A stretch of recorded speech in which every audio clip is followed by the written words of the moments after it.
우리 좌우로 인사합시다. 하나님은 당신을 사랑하십니다. 오늘 저는 왜 낙심하십니까? 이런 제목으로 말씀을 드리려고 합니다. 하나님께서 큰 은혜 주실 줄로 믿습니다. 우리 주변에 낙심한 사람들이 의외로 많아졌습니다. 낙심, 낙담, 절망 같은 말입니다.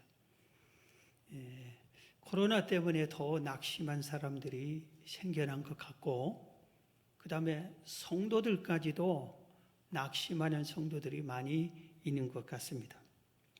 우리가 이 세상에서 신앙생활하는데 최대의 적이 있습니다. 외부의 적이 있어요. 외부에서 우리를 공격해오는 적, 이것은 마귀입니다. 첫째. 그 다음에 세상의 세속적인 것, 우리를 부패케 하는 세상의 세속적인 것입니다. 내부의 적이 있는데, 내부의 적은 우리 육체입니다. 우리 몸이 우리의 신앙생활을 하는데 아주 방해를 많이 합니다. 그래서 우리 몸을 다스리고 이기라고 성경은 그래서 가르칩니다. 이 세 가지 적에 모든 것을 기초가 되는 것이 있어요. 그게 뭐냐면은 마음입니다. 마음이 든든히 서 있으면은 이 세 가지 적을 든든히 이겨냅니다. 그런데 마음이 무너지면은 이 세 가지 적들을 다 지고 맙니다. 그래서 존 스토트는 그리스도인이 당하는 가장 큰 적, 가장 큰 죄는 낙심이다. 이렇게 표현을 했습니다. 절망, 이 낙심은 죽음에 이르기까지도 해요. 낙심을 많이 하면 사람이 생명을 일으키기도 합니다. 그래서 이 낙심을 죄 중에 가장 큰 죄요, 적 중에 가장 큰 적이다. 이렇게 말하고 있습니다. 가장 멀쩡한 사람이, 젊은 사람, 심지어는 청장년이 낙심을 해가지고 이거 뭐 삶이 무너지고 세상을 사니 못 사니 이런 경우가 허다합니다. 그래서 우리 인생을 파멸케 하는 것이 낙심이다. 그래서 이 낙심을 반드시 우리 믿는 사람은 다스려야 된다는 것을 깨달아야 됩니다. 먼저 이 낙심을 이해하려면은 그 글자를 한번 용어를 살펴보는, 낙심이 한자로 떨어질 낙자예요. 마음심. 그러니까 마음이 떨어졌다. 다른 말로 마음이 무너져 버렸다 이겁니다. 겉은 멀쩡한데 마음이 무너지고 나면은 이 사람이 점점 파멸의 길로 갑니다. 이 낙심하면. 헬라어로 엔카케오라고 그러는데 정신을 잃어버렸다, 용기를 잃어버렸다, 열정을 잃어버렸다, 이런 것입니다. 그리고 히브리어로는 스와하흐라고 그렇게 하는데 영혼도 육체도 마음도 모든 것을 잃어버려서 황폐하게 되는 거다. 마음이 황폐하게 됐다. 이런 것을 우리가 이 단어들을 한번 뜻을 살펴보면은 낙심이 내가 무언가를 우리가 이해할 수 있습니다. 그래서 이 낙심이 이렇게 아주 안 좋은 것이기 때문에 성경은 낙심하지 말라 그랬어요. 그런데 오늘 본문에는 왜 낙심하지 말라고 하는지 그 이유들을 설명하고 있어요. 그리고 제가 후반부에는 낙심을 이기는 길이 있습니다. 성경에서는 낙심을 어떻게 이기라고 했는가, 그것에 대해서 이 두 가지를 오늘 말씀을 드리겠습니다. 왜 낙심하지 말아야 하느냐? 성경이 오늘 먼저 말씀하는 것, 오늘 본문입니다. 1절입니다. 이제 16절입니다. 고린도후서 4장 16절에 그러므로 우리가 낙심하지 아니하노니 우리의 겉사람은 낡아지나 우리의 속사람은 날로 새로워지도다. 그래서 낙심하지 말라는 그 첫 번째 이유가 네 겉사람이 늙어지고 낡아지고 무너진다고 해도 네 속사람은 새로워진다. 네 속사람을 생각해서 낙심하지 말라 이겁니다. 물론 겉사람은 우리 육체를 가리키고 속사람은 우리 영혼을 가르칩니다. 그런데 우리 이 육체는, 이 겉사람은 어떻습니까? 세월이 흘러가면 어떻게 됩니까? 자연히 낡아집니다. 아무리 의학이 발달하고 과학이 발달하고 우리가 우리 이 몸에 온 정성을 쏟아 부어도 세월이 가면 어떻습니까? 머리가 하얘져요. 머리가 하얘져요. 그리고 머리가 뽑혀 나가요. 그리고 주름살이 생겨요. 주름살을 안 생기고 아무리 노력을 해도 주름살이 생기게 되세요. 우리가 많이 걷다 보니까 무릎이 상하고 허리가 상하고 뼈들이 상해요. 우리 몸 안에 있는 오장육부가 쉬지 않고 운동을 수십 년 하다 보니까 상하기 시작하고 약해지기 시작합니다. 그래서 이 육체 겉이 좀 무너진 것보다 우리 몸 중에서 속에 있는 이것들이 오장육부가 더 우리는 보이지도 않으니까 그게 무너지고 약해지면은 우리가 많이 낙심합니다. 아이고 나 이제 끝났나 보다, 이대로 주저앉나 보다 이러면서 낙심을 하게 됩니다.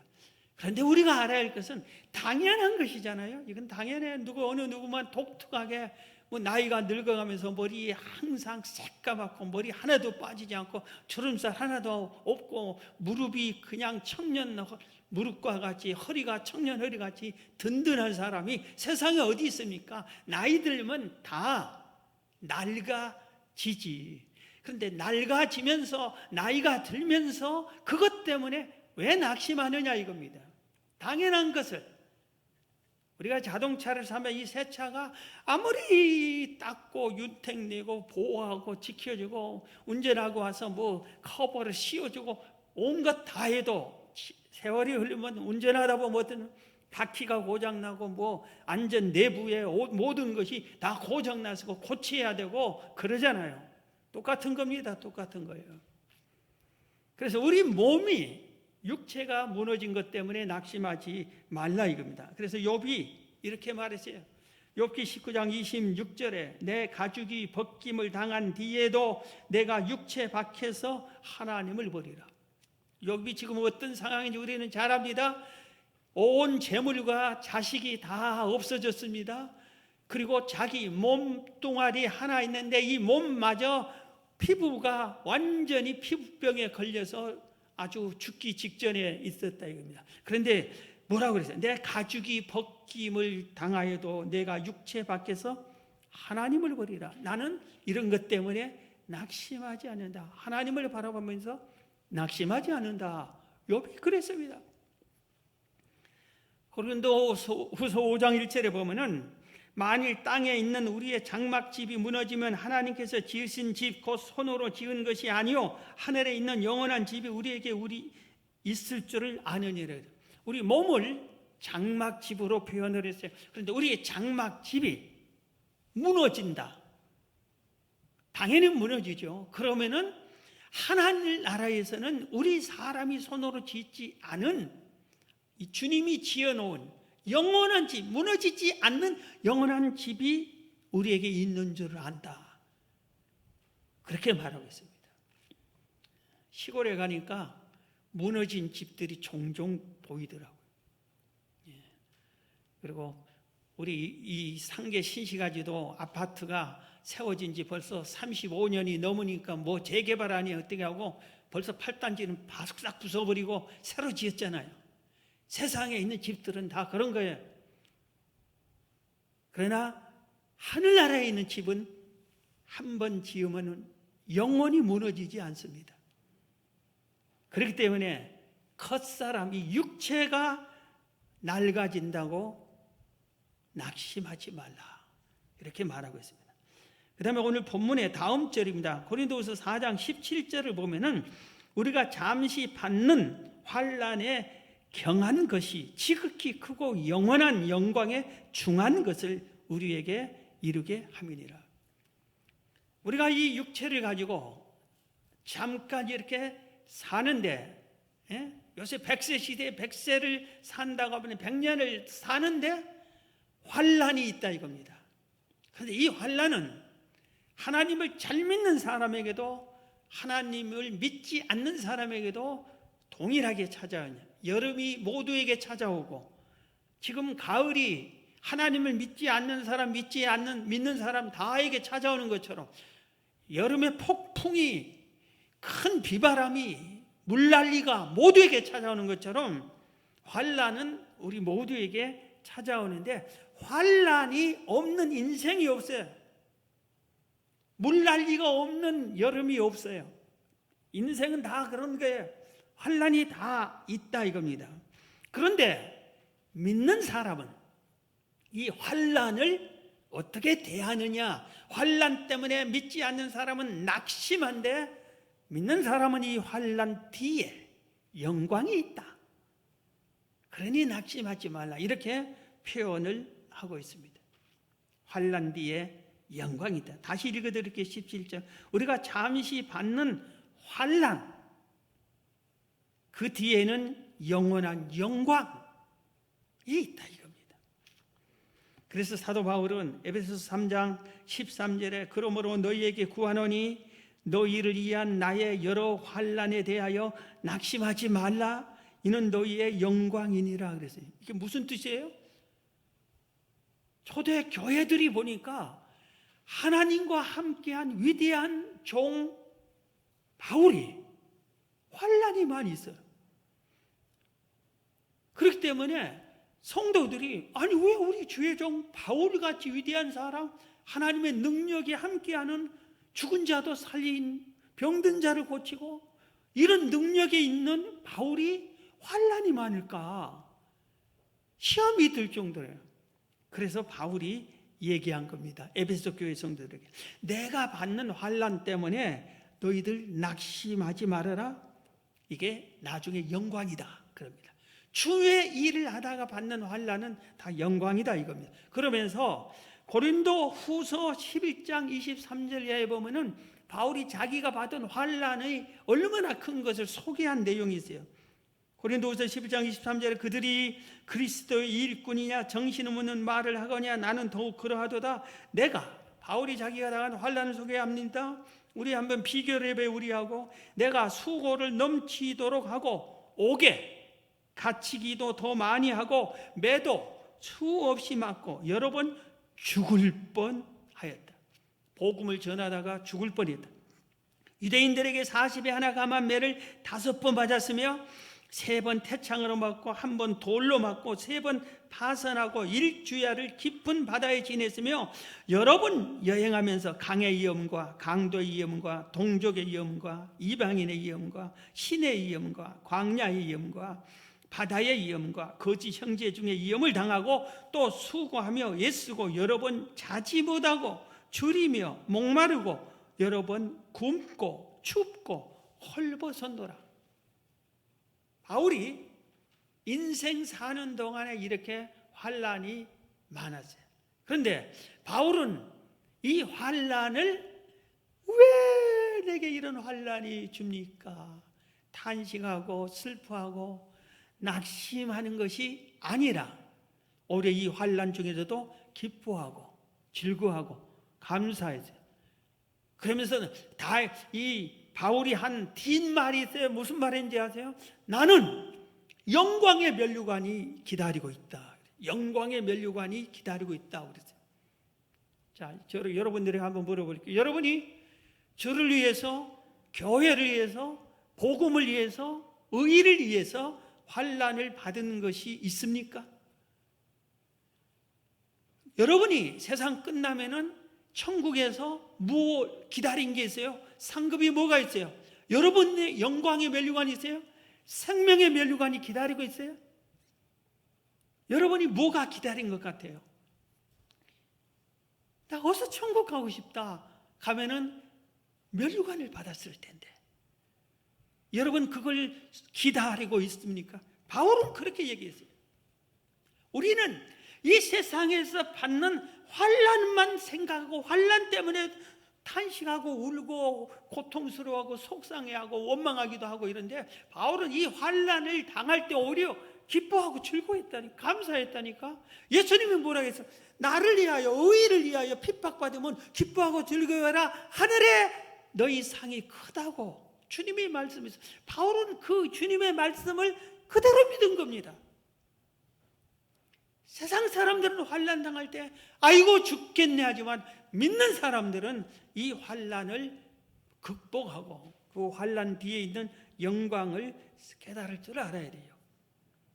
그래서 우리는 바울과 같은 사람은 한마디로 말하면 죽도록 고생하면서 살았는데, 그래서 바울은 의의 멸관을 기다린다면서 내가 달려갈 길 다 달려갔다, 나는 할 일 다 했다, 이러면서 살아왔어요. 우리도 그래야 되지 않겠어요? 한 가문을 소개할게요. 지금부터 130년 전 우리나라는 아프리카보다 더 못 살았어요. 나라는 뺏겼고 일제시대고 얼마나 어려웠고 힘든 시대인지 모릅니다. 1891년, 130년 전 1891년에 캐나다에서 의사 출신 선교사님 윌리엄 제임스 홀, 그리고 또 이 의사 아닌 로제타 세우드 홀, 이 두 사람이 선교를 하기로 하고 약혼을 했습니다. 그리고 나서 이 여자인 로제타 세우드 홀이 조선 땅에 먼저 왔습니다. 그리고 1년 후에 윌리엄 제임스 홀이 도착했습니다. 약혼만 했어요. 두 사람. 우리나라에서 결혼식을 합니다. 우리나라는 결혼하면 쪽두리 쓰고 연지곤지 찍고 옛날식으로 고전적으로 뭐 닭 놓고 뭐 놓고 술 마시면서 절하고 막 이런 식으로 결혼식을 치르잖아요. 그런데 이 부인들이 서양식으로 양복 입고 이렇게 드레스 입고 하는 결혼을, 그래서 서양식 결혼 우리나라에서 1호, 제1호가 이 부부예요. 결혼식. 그래 결혼하고 신혼이잖아요. 이 신혼인데 3년 만에 정식으로, 결혼 후에 3년 만에 청일전쟁이 일어납니다. 그래서 수많은 사람들이 죽어가고 목숨을 잃고 아픈 환자들이 생기니까, 누구예요? 의사잖아요. 그러니까 남편이 윌리엄 제임스 홀이 평양까지 가서 그 환자들을 치료해 줍니다. 밤낮을 가리지 않고 치료해 주다. 환자는 많고 의사는 없으니까 이렇게 치료해 주다가 쓰러지고 맙니다. 그리고 몸이 너무 약해서 장티푸스를 걸려서 세상을 뜨고 맙니다. 그러면은 아내인 로제 세우드 홀 얼마나 마음이 아프겠어요? 얼마나 속상하겠어요? 이보다 큰 환난이 어디 있어요? 그런데 결혼해서 3년 만에 애가 안 하고 뱃속에 임신이 돼서 7개월짜리 임신이 된 얘기 있어요. 그런데 자기가 몸이 또 상했어요. 그래서 남편이 세상을 떠난 이 조선을 떠나서 미국으로 건너가서 치료를 받습니다. 치료가 되니까, 의사니까 얼마든지 두 자녀 기를 수 있고 잘 살 수 있어요. 그런데 다시 자기 남편의 작은 유산을 받습니다. 그리고 남편이 죽을 때 조의금이 들어왔어요. 이 조의금을, 유산과 조의금을 모아가지고 다시 조선 땅으로 들어옵니다. 자기 남편이 죽고 복음을 전하고 생명을 살리려고 하는 사람을 돌던졌던 이 조선 땅에 다시 옵니다. 그리고 자기가 남편 대신 열심히 복음을 전하고 병원 같은 걸 세우고 교회를 세우고 이 일을 계속합니다. 이 여인이 세운 병원이 고려대 의대병원의 전신이에요. 그러니까 고려대 의대병원은 이분이 세웠고, 세브란스 연세대에서 세우는 세브란스 병원은 바로 또 선교사님이 세웠어요. 그래서 세브란스의 후원금을 받아서 세브란스 병원을 세웠어요. 선교사님들이 우리나라에 교회들을 세웠어요. 병원들을 이렇게 세웠습니다. 그리고 최초로 맹인을 위해서 점자를 발견하고 농아인을 가르치는 수화를 가르치게 해주고 이런 좋은 일을 합니다. 세월이 흘렀어요. 로제타 서우드홀도 세상을 떠납니다. 이제 아들이, 그의 아들 서우드홀이 다시 부모의 뒤에서 우리나라에 또 옵니다. 이 서우드홀도 미국에서 좋은 의과대학을 졸업해서 의사가 됐어요. 여러분, 그때나 지금이나 의사는 괜찮잖아요, 직업이. 그런데 그걸 버리고 우리나라에 와서 또 이렇게 전합니다. 그리고 많은 의료 선교를 합니다. 특히 우리나라에 그때 결핵 환자들이 너무 많아서 죽어가는 거예요. 그래서 이 결핵 환자를 살리기 위해서 돈이 모금하게서 크리스마스 시를 만듭니다. 이걸 팔아서 그건 100% 결핵 환자를 돕는 일을 그렇게 했습니다. 이 부부와 이 아들의 묘가 죽어서도 이들은 우리나라 땅에 묻힙니다. 양화진 묘역에 가면은 지금도 이들의 묘가 있습니다. 왜 이런 환란을 사서 고생을 할까? 한 번쯤 생각해 보지 않아요? 왜 이 고생길을 피하지 않고, 피할 길이 얼마나 있는데, 잘 먹고 잘 살 수 있는 길이 얼마나 있는데 왜 그럴까? 왜 이 길을 걸어갈까? 그것은 세상만 본 게 아니라 하나님의 영광이 있기 때문에, 하늘나라에서 영원한 영광을 바라보며 사는 것입니다. 우리가 왜 낙심하지 말아야 되는지 오늘 본문이 또 하나 가르쳐 주는데, 오늘 본문 18절입니다.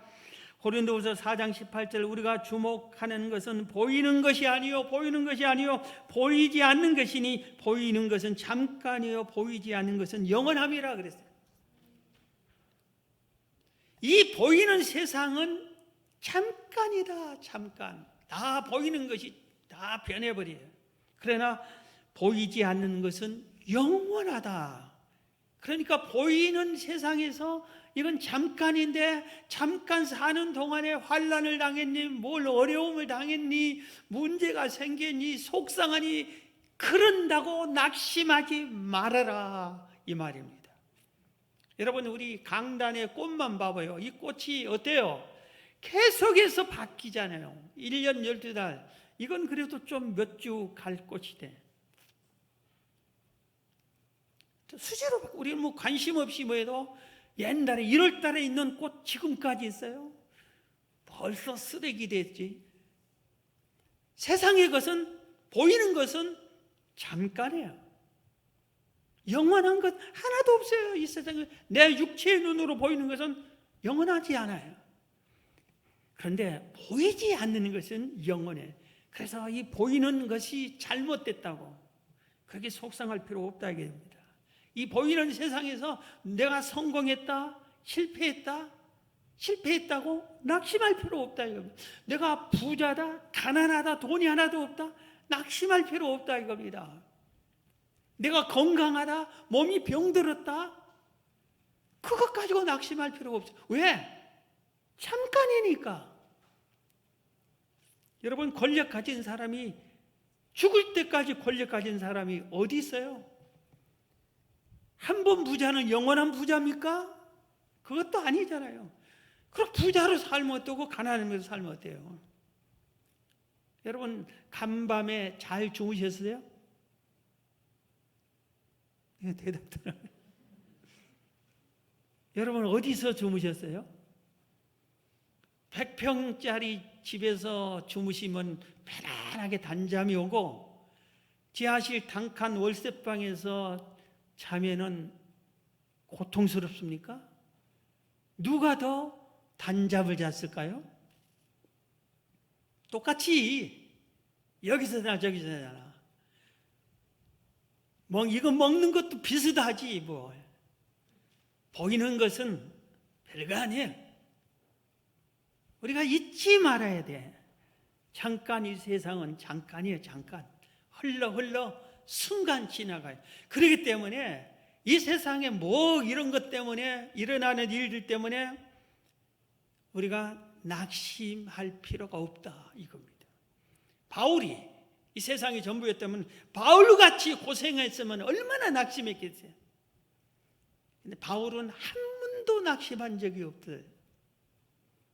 우리도 그렇게 바울같이 천국이 있어요. 천국에 소망을 두고 살아야 되는 겁니다. 자, 그러면은 성경에서 낙심을 이기는 방법을 가르쳐 주고 있어요. 우리가 가만히 있어도 낙심이 찾아오잖아요. 코로나 낙심이 우리에게 찾아오잖아요. 코로나 때문에 어려움이 찾아오잖아요. 가만히 있어도. 그럴 때 우리가 낙심이 오면은 어떻게 이기는가 이겁니다. 제일 먼저 하나님이, 나의 믿는 나의 하나님이 나를 도와주신다, 이걸 믿으시기 바랍니다. 하나님이 도와주신다. 이사야 선지자가 이사야 41장 8절이 이렇게 말했습니다. 그러나 나의 종 너 이스라엘아, 이스라엘이 여러분이 우리예요. 내가 택한 야곱이 우리예요. 나의 벗 아브라함의 자손아, 아브라함이 우리 믿음의 조상이에요. 우리는 믿음의 그 후손이에요. 그러니까 우리예요. 그러니까 우리에게 말하는 겁니다. 9절, 내가 땅 끝에서부터 너를 붙들며 땅 모퉁이에서부터 너를 부르고 내게 이르기를 너는 나의 종이라 내가 너를 택하고 실어보지 아니하였다 하였느라. 누가 우리를 택했다고요? 하나님 우리를 택했어요. 그리고 어때요? 우리를 싫어하지 않는데, 하나님이 나를 싫어하지 않는데. 여러분, 인간관계에서 서로 좋아했다가 싫어했다, 하루에도 몇 번씩 그런 경우도 있잖아요. 그런데 하나님은 한번 우리를 택했으면 싫어하지 않습니다. 믿으시기 바랍니다. 그렇기 때문에 10절에 두려워하지 말라, 내가 너와 함께함이라. 놀라지 말라, 나는 내 하나님이 됨이라. 내가 너를 굳세게 하리라. 참으로 너를 도와주리라. 참으로 나의 의로운 오른손으로 너를 붙들리리라. 13절입니다. 이는 나 여호와 너의 하나님이 내 오른손을 붙들고 내게 이르기를 두려워하지 말라, 내가 너를 도우리라 할 것임이니라. 14절, 버러지 같은 너 야곱아, 너 이스라엘 사람들아, 두려워하지 말라, 나 여호와가 말하노니 내가 너를 도울 것이라. 내 구속자는 이스라엘 거룩하니니라. 오늘 이 말씀에서 몇 번이나, 3번이나 말, 두려워하지 말아라, 내가 너를 도와줄게. 두려워하지 말라, 내가 너를 도와줄게. 두려워하지 말아라, 나 하나님이 너희를 도와줄게. 그렇게 말씀하고 있잖아요. 여러분의 하나님이, 이스라엘의 하나님, 야곱의 하나님, 아브라함의 하나님, 이삭의 하나님이 우리의 하나님이에요. 믿으시기 바랍니다. 우리에게 한 말이에요. 아무개 집사야, 두려워하지 말라, 내가 너를 도와줄게. 아무개 권사야, 두려워하지 말아라, 내가 너를 도와줄게. 그래서 낙심이 올 때 하나님이 날 도와준다 했어요. 하나님은 살아계세요. 나를 도우시는 분이야. 이 믿음을 여러분이 가져야 돼요. 복음송가 제가 하나 불러드릴게요. 내가 산을 향하여 눈을 들리라, 나의 도움이 어디서 올꼬. 천지 지으신 여호와 나의 왕이여, 영원 무궁히 지키시리로다. 아멘. 독창했는데 아멘 크게 해주세요. 네. 여호와 하나님이 도와주신, 사방을 둘러봐도 아무도 도와줄 수 없는데 하나님이, 전능하신 하나님이 우리를 도와주신다 이겁니다. 네. 그렇기 때문에 우리를 도와주시는 이 하나님을 우리는 믿고 의지해야 된다 이겁니다. 하나님은 택한 자녀들을 이 땅에서 이들이 힘들고 어려운 일 당할 때, 실패하고 좌절했을 때 내버려두지 않습니다. 도와주십니다. 자식을 버린 부모는 없잖아요. 자식이 아무리 속상해도 버리지는 않잖아요. 그런데 혹시 버린 부모가 있을지라도 우리 영원하신 아버지 하나님은 우리가 하나님을 속상하게 할지라도 버리지 않습니다. 이 믿음으로 승리하시길 바랍니다. 그 다음에 낙심을 이기는 방법은 그러기 때문에 이 하나님께 소망을 두고 어려움을 당할 때마다 하나님을 바라보는 거예요. 앙망하는 겁니다. 이사야 40장 27절에 야곱아 어찌하여 내가 말하며 이스라엘아 내가 이르기를 내 길은 여호와께 숨겨졌으며 내 송사는 내 하나님에게서 벗어난다 하느냐. 너는 알지 못하였느냐 듣지 못하였느냐. 영원하신 하나님 여호와 땅끝까지 창조하신 이는 피곤하지 않으시며 곤비하지 않으시며 명철이 한이 없으시며 피곤한 자에게는 능력을 주시며 무능한 자에게는 힘을 더하시나니 소년이라도 피곤하며 곤비하며 장정이라도 넘어지며 쓰러지되 오직 여호와를 앙망하는 자는 새 힘을 얻으리니. 오직 여호와를 앙망하는 자는 새 힘을 얻으리니. 독수리가 날개치며 올라갈 것 같을 것이요 다른 믹제라도 곤비하지 아니겠고 걸어도 피곤하지 아니하리로다. 세상 모든 사람들을 청년들까지도 피곤하고 지치고 쓰러지고 무너지고 절망에 빠져 있을 때 오직 여호와를 앙망하는 자는, 여호와를 앙망하면은 그 낙심할 그런 상황에서 여호와를 앙망하면은 새 힘을 주신다 이겁니다. 하나님이 새 힘을 주면은 신기합니다. 아무것도 없어. 내가 실패를 했어. 그런데도 일어설 용기가 생기고 해야 되겠다, 해봐야 되겠다 자신감이 생기고 하나님의 은혜에 감사가 생겨요. 신기합니다. 이런 경험을 우리가 해봐야 되는 거예요. 하나님께 소망을 주셔야 돼요. 시편 42편 5절에도 내 영혼아 내가 어찌하여 낙심하며 어찌하여 내 속에서 불안해하는가. 너는 하나님께 소망을 두라.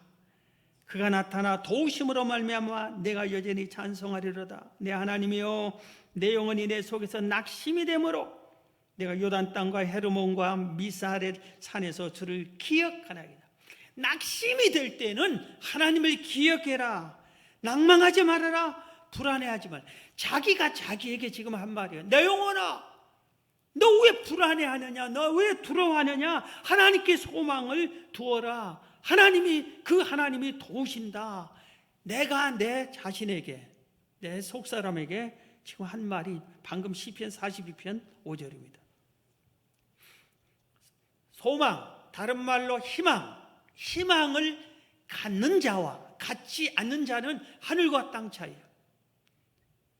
희망을 갖는 자라면 죽음에서 사망의 구렁텅이에서도 살아남고, 희망을 버린 사람은 살 수 있는 길에서도 사망의 구렁텅이에 빠지고 말아요. 세계 2차 대전 때 일입니다.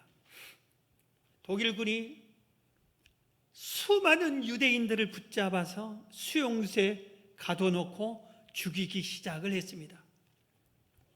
태워 죽이고 가스 실험으로 가스로 막 해서 다 질식사해서 죽이고 생체 실험을 하고 몸에서 이 사람의 몸에서 기름을 빼서 비누를 만들고 온갖 정말 험한 짓을 다 했습니다. 그래서 수용소에 갇힌 사람들이 살아도 사는 것이 아니에요. 언제 죽을지 몰라. 얼마나 두렵고 걱정이고 불안했겠어요. 거기에 두 의사가 유대인 수용소에 두 의사도 유대인인데 같이 갇혀 있었어요. 하나는 빅터 플랭클, 이 의사는 정신과 의사예요. 또 하나는 외과 의사 닥터. 플랭클과 닥터 두 의사도 같이 있었어요. 플랭클 얼마 있으니까 아버지 어머니가 끌려나가서 사형을 당하니, 죽임을 당하니 얼마나 마음이 아프겠어요. 어떻게 도리도 좀 있으니까 형제들이 다 끌려가서 죽임을 당했어요.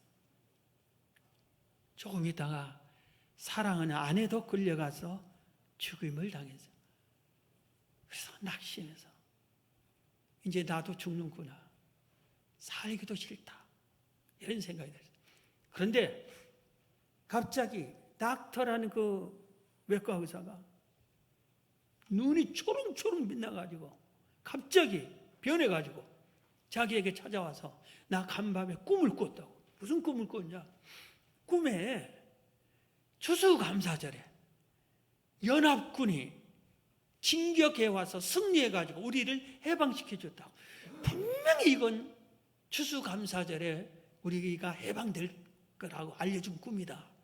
그러면 희망이 가득 차서 추수감사절에는 나간다 생각을 하고, 풀이 죽어서 곧 죽겠다는 그가 막 생기가 발랄하고 막 난리가 났어요. 추수감사절 때 했습니다. 막 포탄이 떨어뜨리고 옥문이 열려야 되는데, 수용소문이 열려야 되는데 아무 일도 일어나지 않아요. 그날도 끌려가서 죽는 사람이 생겨요. 그러니까 이 닥터라는 의사가 그 희망을 놓고 절망에 푹 빠져버려요. 그런데 시름시름 하더니 며칠 안 가서 스스로 죽어버렸어요. 그때 이 빅터 프랭클이 깨달았어요. 야, 똑같은 사람이 희망이 있을 때는 죽을 곳에서 살처럼 막 생기가 돌더니 똑같은 그 사람이 희망을 버리니까 금방 죽는구나. 내가 살아야 되겠다. 살 희망을 갖자. 하나님께 희망을 두자.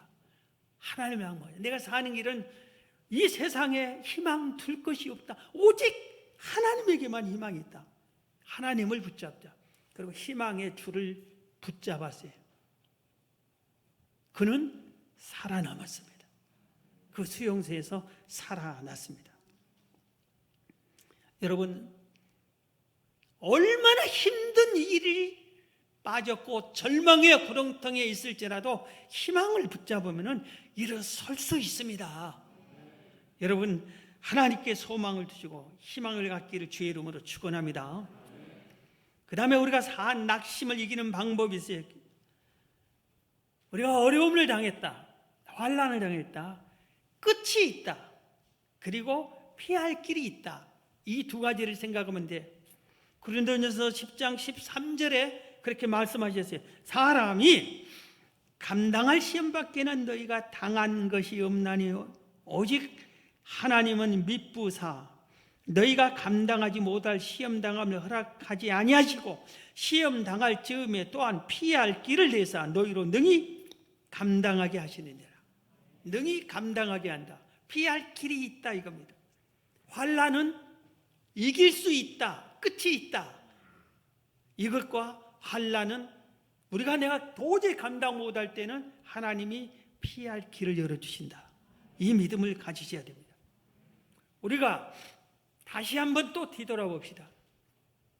우리가 과거에 얼마나 어려운 일을 많이 당했어요. 그런데 져서 죽었습니까? 이겼잖아요. 그리고 지금 오늘 당당하게 살고 있잖아요. 지금은 환난 이길 수 있어요. 아멘. 이겨야지요. 이길 수 있어요. 내가 감당할 수 없는 일을 당했습니까? 피할 길이 있을 거예요. 하나님께 피할 길을 달라가세요. 길이 있어요. 방법이 있어요.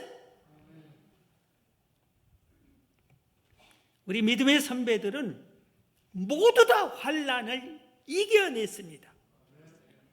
히브리서 11장 36절 이하 보면 우리 믿음의 선배들이 환난을 이긴 걸 표현합니다. 또 어떤 이들은 조롱과 채찍질 뿐 아니라 결박과 옥에 갇히는 시련도 받았으며 돌로 치는 것과 톱으로 켜는 것과 시험과 칼로 죽임을 당하고 양과 염소의 가죽을 입고 유리하여 궁핍과 환난과 학대를 받았으니 이런 사람은 세상이 감당하지 못하느니라. 세상이 감당하지 못, 이런 믿음을 가지다. 환난이 얼마나 핍박이 심한지 돌로 쳐고 톱으로 켜고 톱으로 사람을 잘라내고 그리고 칼로 그 다음에 염소 가죽옷을 입히고 염소 가죽옷을 입으면 털을 입은 게 아니에요. 그것을 입고 때 앞에 때 놓으면은 가죽옷이 이렇게 움켜쥐고 뭐 이렇게 해서 몸이 찌그러진대요. 궁핍, 환난, 학대. 그래서 다 이겨냈어요. 그러니까 세상의 환란이 이들을 이기지 못해, 세상이 감당하지 못하다 이겁니다.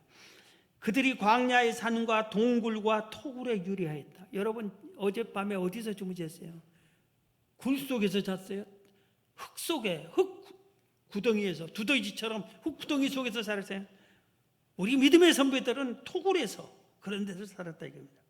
39절, 이 사람들은 다 믿음으로 말미암아 증거를 받았으나 약속된 것을 받지 못하였으니 이는 하나님이 우리를 위하여 더 좋은 것을 예비하셨은즉 우리가 아니면 그들로 온전함을 이루지 못하게 하려 하심이라. 이들은 하나님이 우리를 위하여 더 좋은 것이 예비된 것을 믿었기 때문에 세상의 모든 환난을 이겨냈습니다. 마지막으로 환난을 이기는 방법이 하나 있는데 그것은 예수님이 가르쳐 주셨어요. 기도하는 것이라고. 누가복음 18장에 항상 기도하고 낙심하지 말라 하면서 예를 들었어요. 비유를 들었어요. 항상 기도할, 낙심할 일일 때는 기도하라 이 말이고, 기도해도 낙심할 수가 있다. 그러니 끝까지 기도를 놓치지 말고 붙잡으라 이겁니다. 한 마을에 한 과부가 있고 하나님도 두려워하지 않는 재판관이 있는데 이 과부가 원한을 맺힌 일을 맞이했어요. 아무도 도와주지 않아요. 도울 힘을 얻을 수도 없고 돈도 없고 생각했어요. 이대로 내가 쓰러지고 무너지느냐? 아니다. 재판장은 이걸 해결해 줄 수 있다. 좋다 그러면 저 재판장에게 부탁하자 그랬어요. 그래서 재판장이 부탁하려면 돈이 있어야 되는데 한 푼도 없어도 가서 계속 내 원한을 풀어달라고 요구하고 간청하고 외치더니 재판장이 들어주지.